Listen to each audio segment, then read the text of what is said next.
to another episode of Conversation with a Chef.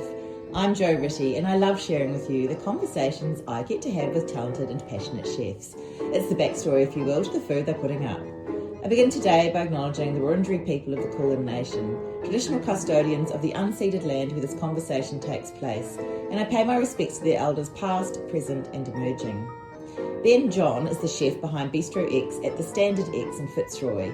He trained in Aotearoa New Zealand, came up through some of Naarm's most exacting kitchens, and has led teams at places where standards are high and pressure is constant.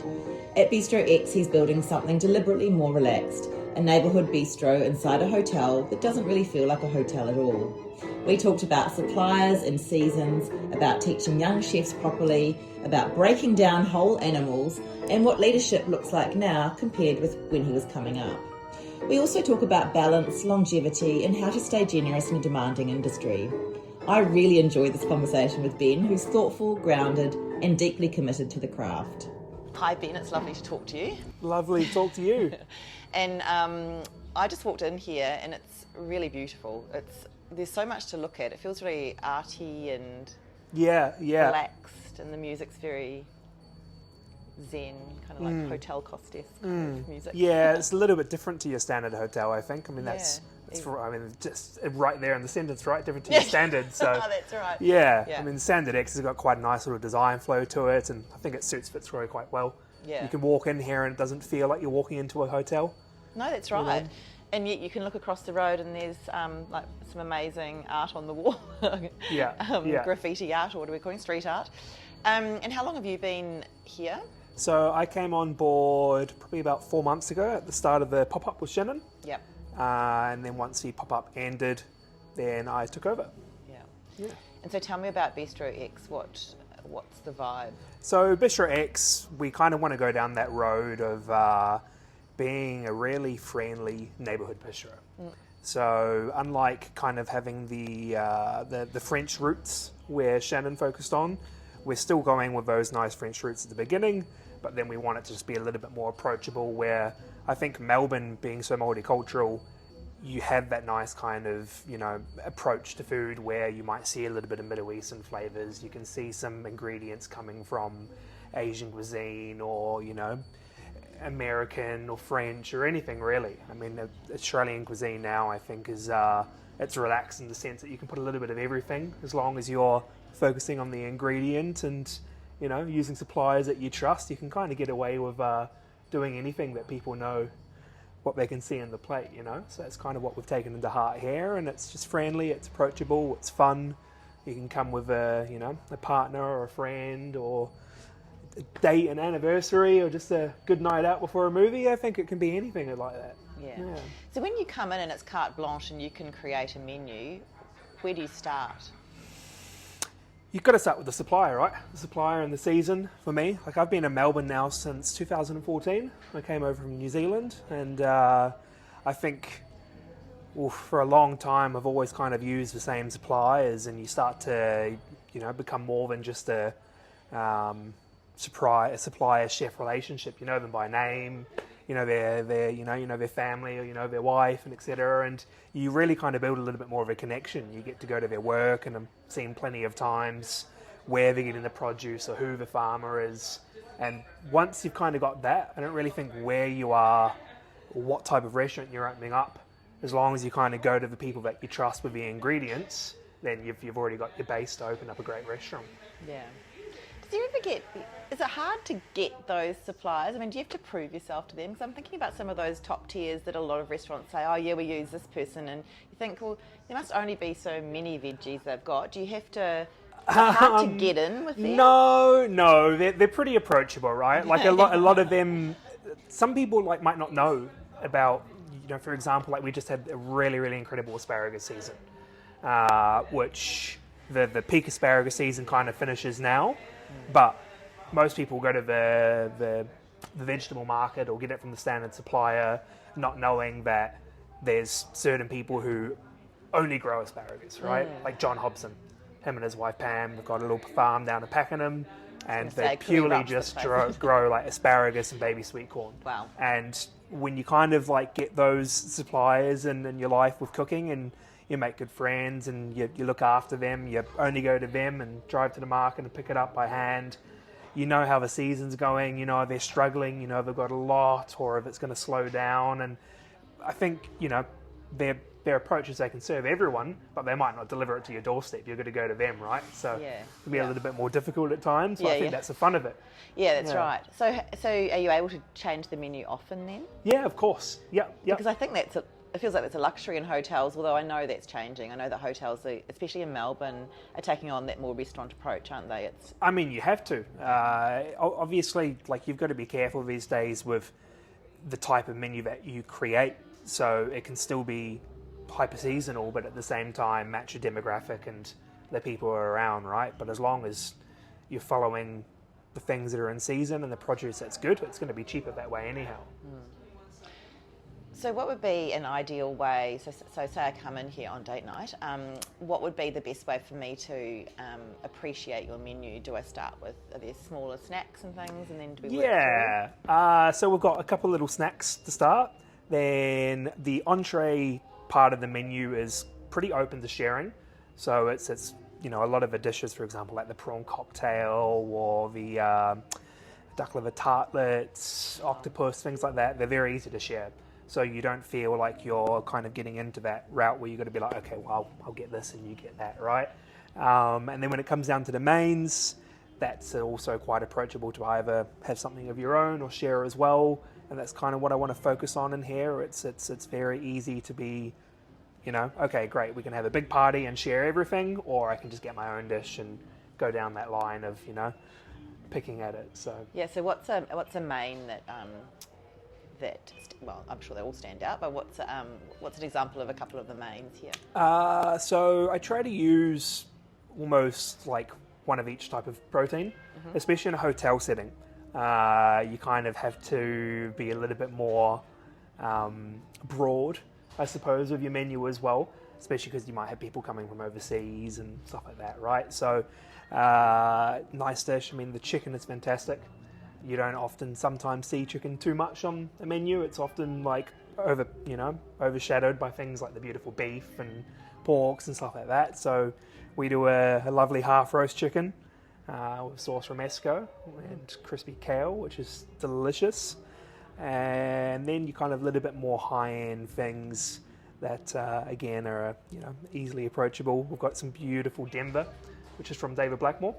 So Denver again is a kind of cut that you don't see too often, like your classic restaurants are always saying Scotch or eye fillet and stuff like that. Where is what part of the? So Denver is part of the chuck.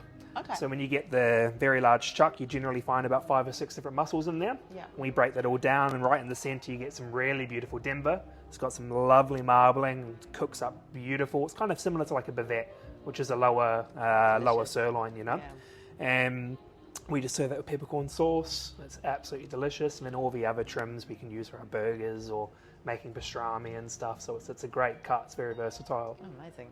Delicious. And in terms of desserts, what do you have a pastry chef? Yes, we have a pastry chef. Dessert, my favourite would be the tartatan.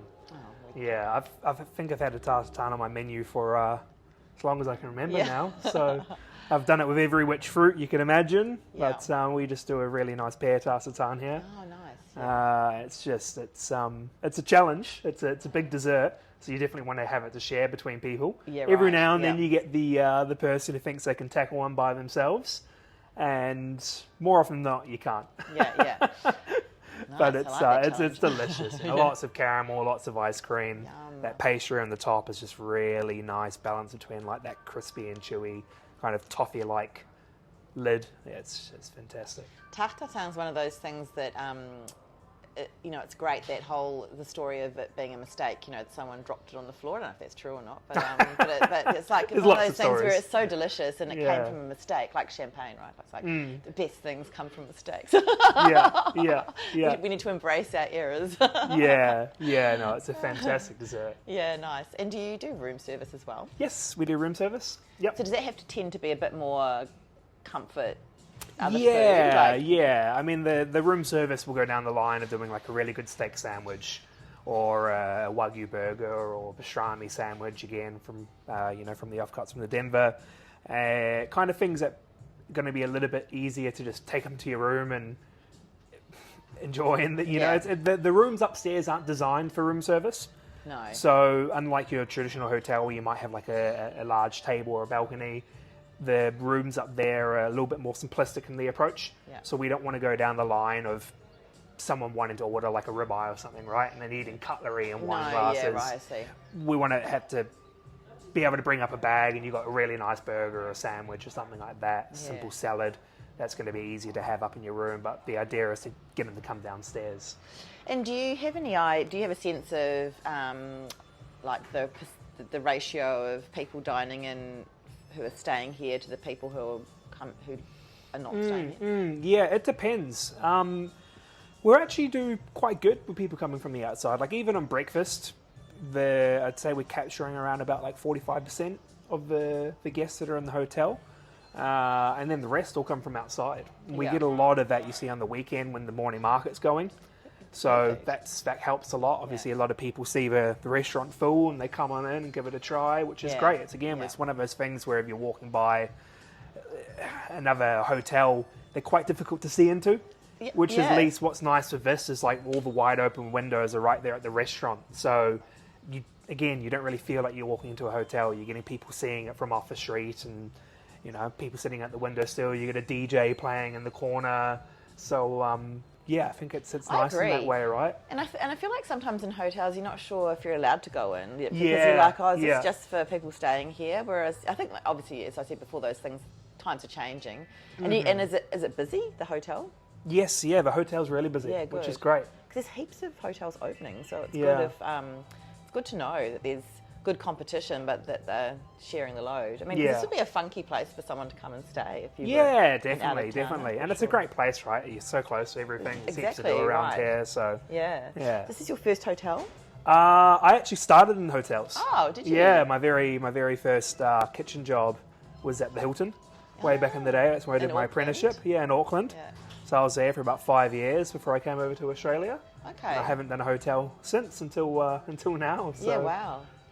So you were pretty fresh when you, because is the story correct that I've heard or seen or whatever, that you asked to come to Vue de Monde and it was if I get the job I'll move? Is that what happened? Yeah, pretty much. I came over for like a concert and I was just eating around. At that stage I'd only just graduated my apprenticeship for about a year, so I was still pretty green. God, that's amazing. And coming from Auckland, it's a pretty, back then in 2013, very early 2014, you kind of had those same, I could list maybe 3 or 4 restaurants that had dominated the scene for as long as I knew.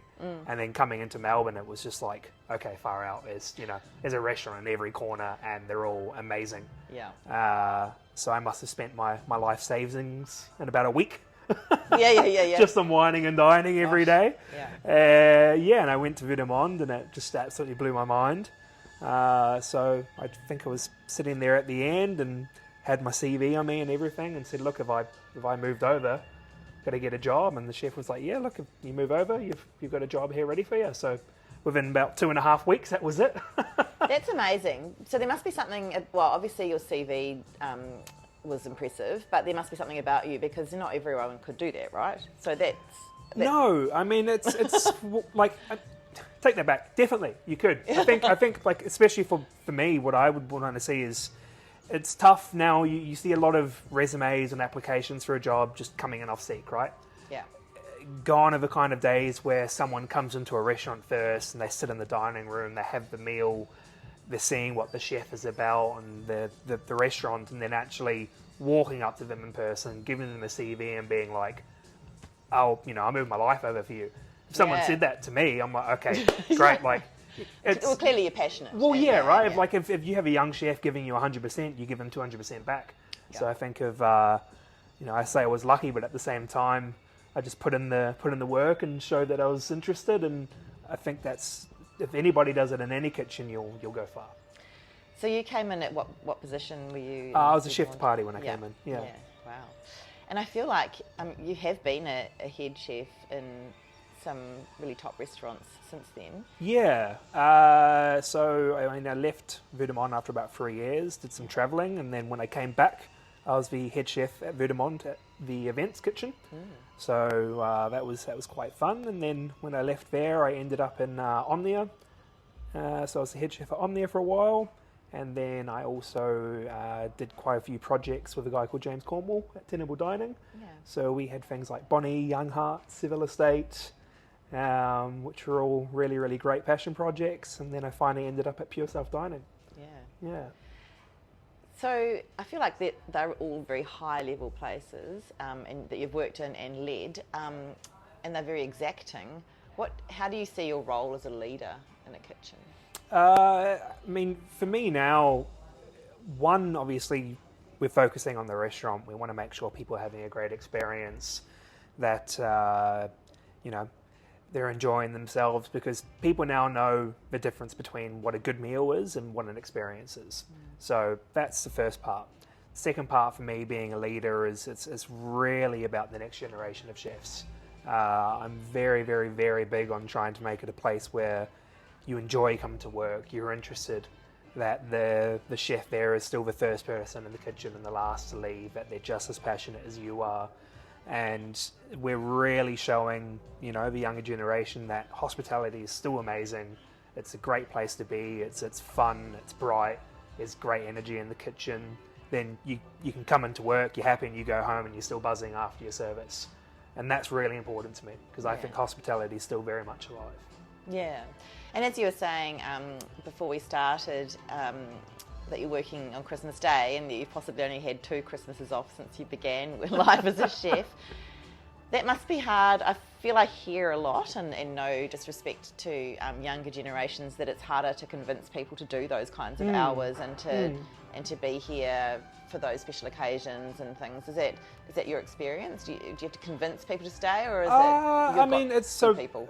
For example, like this year, right? Like none of my team's working any of the public holidays, like Christmas and New Year's and Boxing Day, so they get to have it off and I'll work it. Oh, it's take one for the team. So let my staff enjoy the breaks, and I'll continue doing the hard yards. Yeah. But it's never really down to convincing someone to do something, right? Like, if you're at a stage where you have to convince someone to do a shift, then I think you're already losing the battle, right? Yeah. Generally, like even when I said, "Hey guys, all good. Like you guys got Christmas off. I'll take care of it."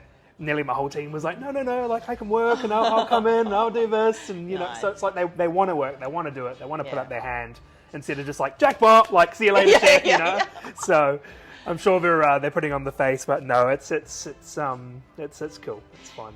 And when you say, thinking of the next generation, and you mentioned before about perhaps breaking down some meat and so on, a lot of places will say that because of changes in the labour law and so on, that it costs money to, that whole teaching aspect is quite hard to do, and so it's easier to get in already broken down meat and filleted fish. What are your thoughts around that? Look, yes, it's difficult to find time in the day now. Obviously, like shifts are shorter, the workload is less, and that's a great thing. Obviously, back in the day, chefs worked a lot of hours, and now they're working normal hours, and an 8-hour shift and stuff like that, and doubles you find very, very rare.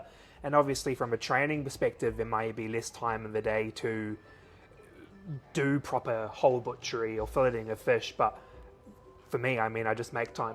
So we don't order in anything pre-portioned. All of the fish always comes in whole. When it comes time to filleting a fish, I've got a big habit where I just say, "All right, guys, like I'm filleting an ocean trout. Has anyone not seen an ocean trout before?" "No, chef, I haven't." "Okay, come over here. Let's just quickly stop what you're doing. Show them how to break down an ocean trout. Even if it's not on their section, they could be a larder chef. Doesn't matter. You got to know. You got to see, and then eventually will be their turn to break one down." So anything like that. The butchery we talked about before, getting in the chuck to get Denver. We use it to make some of the beautiful burgers. Obviously chuck meat is great for burgers. We're getting pastrami out of it. So we're showing them different muscle groups, how you're going to treat that with cooking.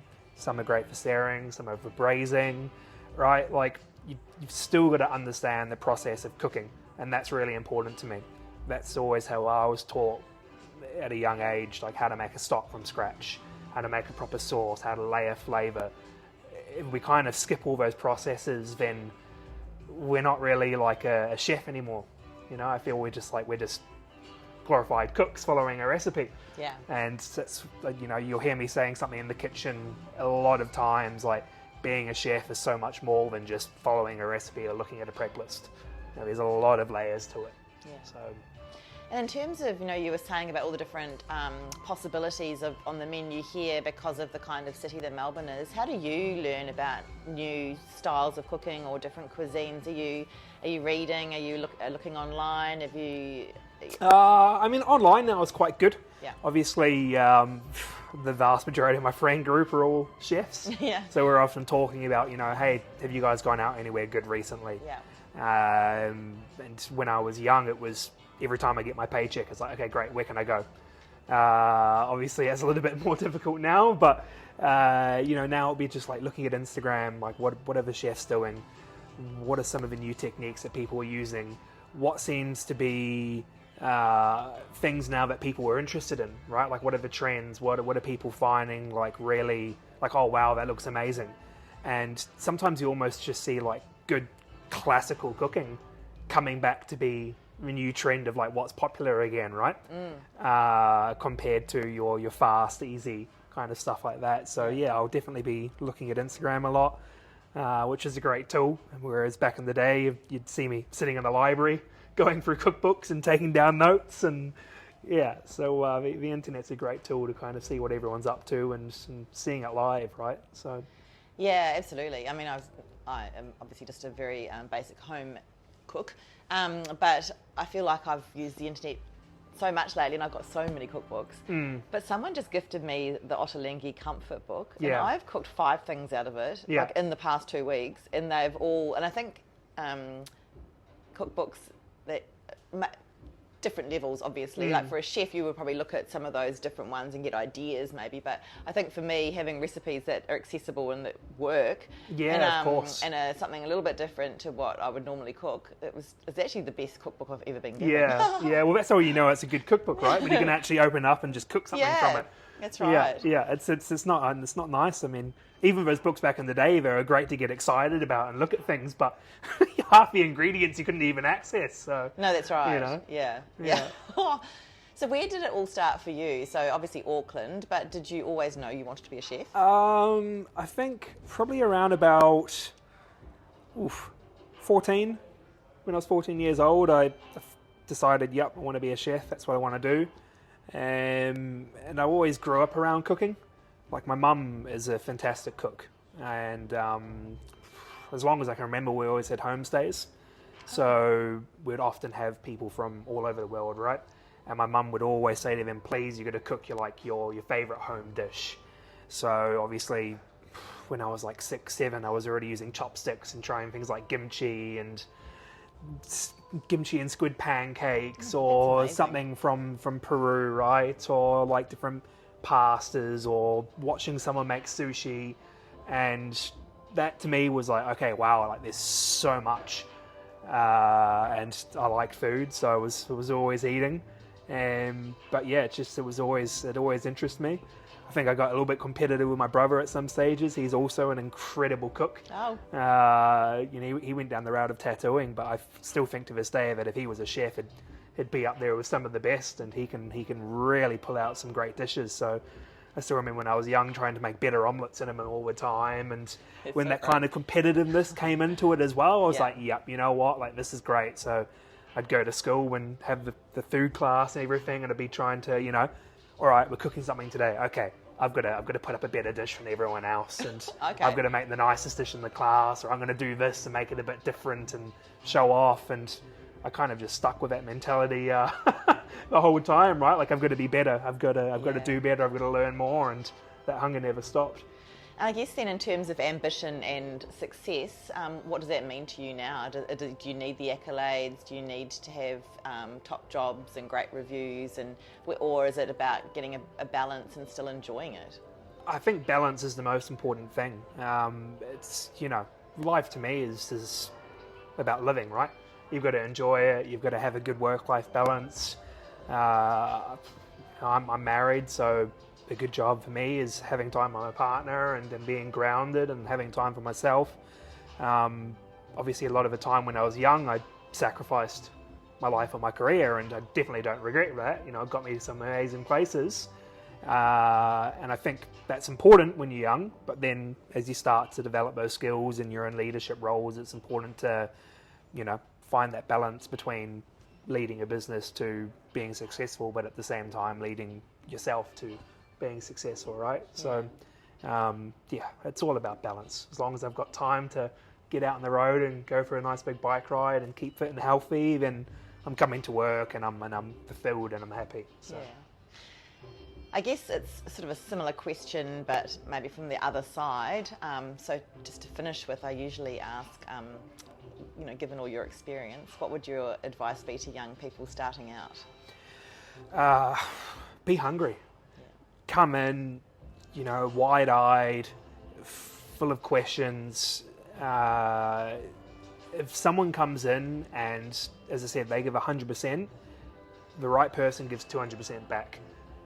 We, in this day and age of cooking now, could not ask for anything more than someone who's just passionate and that they want it, you know? If you put in the work and you're asking questions, you're doing research, you're tasting food, it's still very easy to go far and in a limited time frame. You know, you just gotta put in the work and show the energy, and the rest will just happen. Yeah. Great. Thank you. No Thanks problem so at much. all. Thank you. BistroX.Melbourne, or which is BistroX.Melbourne, or get down to the corner of Rose Street and Fitzroy Streets in Fitzroy and check it out for yourself. If you'd like to hear more stories from other chefs, I'm also on Instagram at Conversation with a Chef. You can read this chat online at www.conversationwithchef.com, and of course you can follow me on Apple and Spotify podcasts.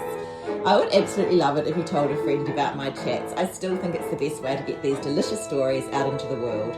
Once again, thanks so much for listening. Have a great day and bon appetit.